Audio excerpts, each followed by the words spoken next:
Hello guys, this side Nikki और आप देख रहे हैं अपने YouTube channel IQ students point.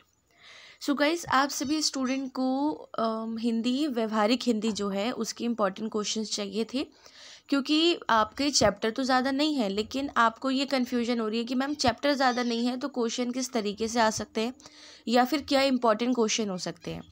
तो हम वही इसमें डिस्कस करेंगे।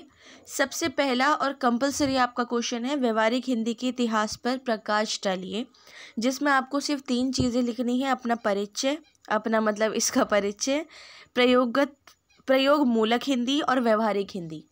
कि व्यवहारिक हिंदी क्या होती है और प्रयोग मूलक हिंदी क्या होती है। देखो, एक बहुत नॉर्मली आपको एग्जाम्पल देती हूँ कि जो हिंदी हम बोल रहे हैं, मैंने बोला मैं एग्जाम्पल देती हूँ, मैंने ये नहीं कहा कि मैं आपको उदाहरण स्पष्ट करती हूँ। ठीक है, तो जो मैं आपको बोल रही हूँ कि मैं आपको एग्जाम्पल देती हूँ, दैट इज़ कॉल्ड व्यवहारिक हिंदी।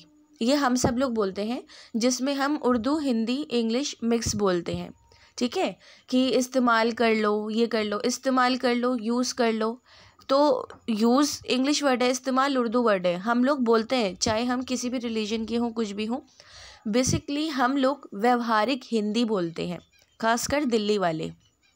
ठीक है, आसपास अगर आप थोड़ा स्टेट में इधर उधर जाओ तो आपको अलग अलग लैंग्वेज मिल जाएगी। भोजपुरी, शुद्ध हिंदी, ब्रज, पाली, अभ्रंश, संस्कृत, कोई भी मिल जाएगी। लेकिन या फिर प्योर उर्दू बोलने वाले मिल जाएंगे, कोई भी मिल जाएंगे, बट आपको व्यवहारिक हिंदी यहीं मिलेगी, हम लोग ही बोलते हैं। ठीक है, नेक्स्ट क्वेश्चन है व्यवहारिक हिंदी के विविध प्रयोग पर अपने विचार लिखो। इसमें आपको लिखनी है आपका बिजनेस वाली कि बिजनेस में कैसी हिंदी यूज़ होती है, कार्यालय में कैसी होती है, ऑफिसेस में, और जो तकनीकी है तकनीकी हिंदी कैसी होती है, टेक्निक वाली हिंदी। ठीक है, बैंकों में प्रयोग होने वाली हिंदी की उपयोगिता बतानी है, बैंक में जो हिंदी यूज़ होती है, और कलकत्ते और बम्बईया हिंदी के कोई 2 विशेषताएं बतानी है। 2 से ज़्यादा भी आ सकती हैं या खाली विशेषताएं लिखी हुई भी आ सकती हैं, तो 2 से ज़्यादा ही याद कीजिएगा। किसी पर्यटन स्थल की यात्रा का अपना अनुभव लिखिए। कोई भी पर्यटन स्थल हो सकता है, कोई आप टॉम घूमने गए हों, कोई आप किला घूमने गए हों, ठीक है, किसी रिजॉर्ट में रुके हों या कुछ भी हो, उस जगह की यात्रा आपने करी है, उसका आपको अपना अनुभव लिखना है। थोड़ा सा इसमें हिंदी का यूज़ करना कि मैं यहाँ गया था, ठीक है, या गई थी, और मैंने यहाँ पर ये देखा, हम इस मकसद से वहाँ गए थे, हमने इस चीज़ को इस तरीके से समझा, मैं अपने सहपाठियों के साथ गया था या अपने जो फैमिली मेम्बर्स हैं उनके साथ। तो थोड़ा बहुत कोशिश करना कि व्यवहारिक हिंदी के साथ वैसी हिंदी भी आप यूज़ कर सको। ठीक है, विभिन्न सेटिंग्स जैसे कि अस्पताल, बाजार या बैंकों में हिंदी के संपर्क भाषा के रूप में काम करें, या विभिन्न सामाजिक स्टोरों के बीच संचार को सुविधाजनक बनाने में हिंदी के महत्व की व्याख्या कीजिए। भाई, इसमें ये भी आ सकता है अस्पताल में प्रयोग होने वाली हिंदी लिखो, या जैसे बैंकों के अलावा पीछे था बैंकों में यूज़ होने वाली हिंदी। ठीक है, सब्जी मंडी में इस्तेमाल होने वाली हिंदी। तो इसमें आपको डायलॉग्स लिखने हैं। अस्पताल में क्या होता है, अगर मैं नॉर्मली आपको बोलूं कि डॉक्टर बोल रहे हैं आप इसका पर्चा बनवा लीजिए, ये दवाइयाँ बंद कर दी जाएंगी, आपको अब दूसरी दवाइयाँ लेनी है, इस दवाई को लगाना है। ठीक है, ये तो कि भाई वो इंग्लिश में उस चीज़ को अलग बोल रहे हैं, हिंदी में, हिंदी व्यवहारिक हिंदी ही यूज़ हो रही है। बेसिकली लिखनी आपको व्यवहारिक हिंदी ही है, ये बात आप याद रखिएगा। बैंकिंग या कार्यालयों में प्रचलित परिभाषिक शब्दावली के ज्ञान से आपकी कार्य क्षमता में किस प्रकार का सुधार होता है। ठीक है, देखो जी, बहुत सिंपल क्वेश्चन है, बहुत डायरेक्ट क्वेश्चन है।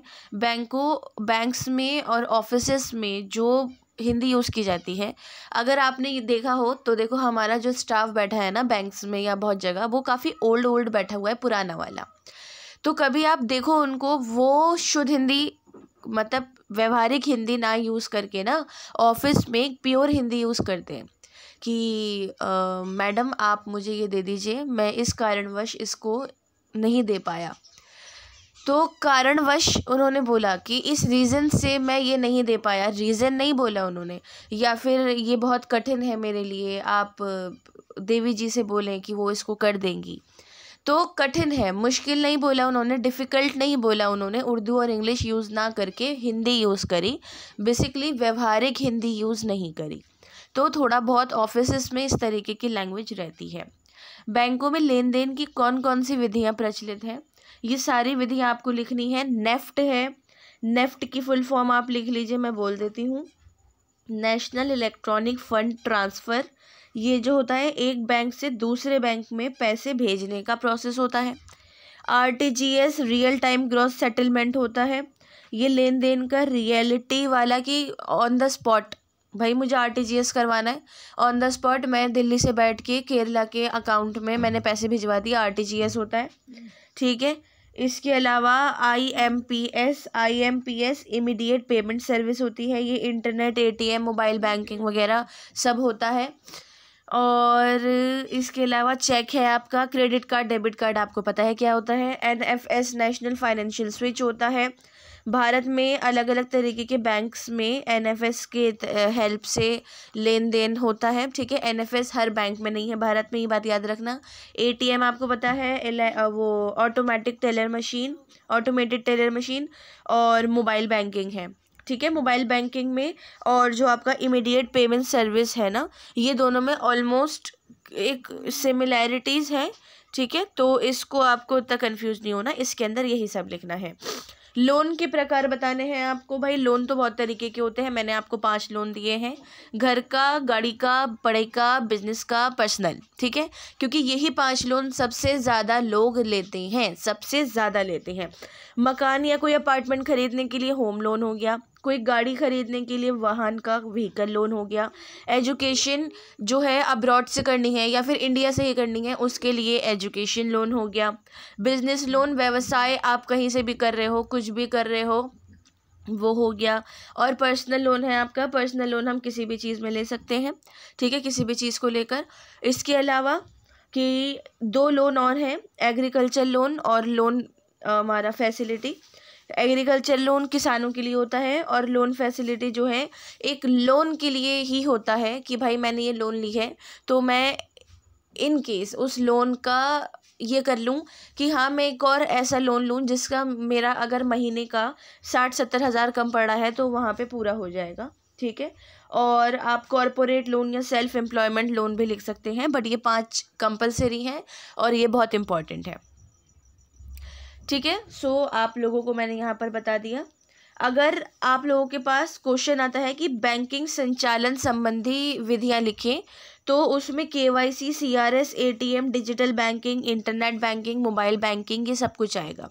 अगर इसके आंसर आपको मुझे चाहिए तो मुझसे आप पर्सनली कांटेक्ट कर सकते हैं, ठीक है। कमेंट बॉक्स में आपको ग्रुप का लिंक दिया गया है और साथ ही साथ आपको मेन टेलीग्राम चैनल का भी लिंक दिया गया है, व्हाट्सएप का भी लिंक दिया गया है। सो कोई क्वेश्चन या डाउट है तो आप मुझसे क्लियर कर सकते हैं। So thanks for the watching and best of luck all.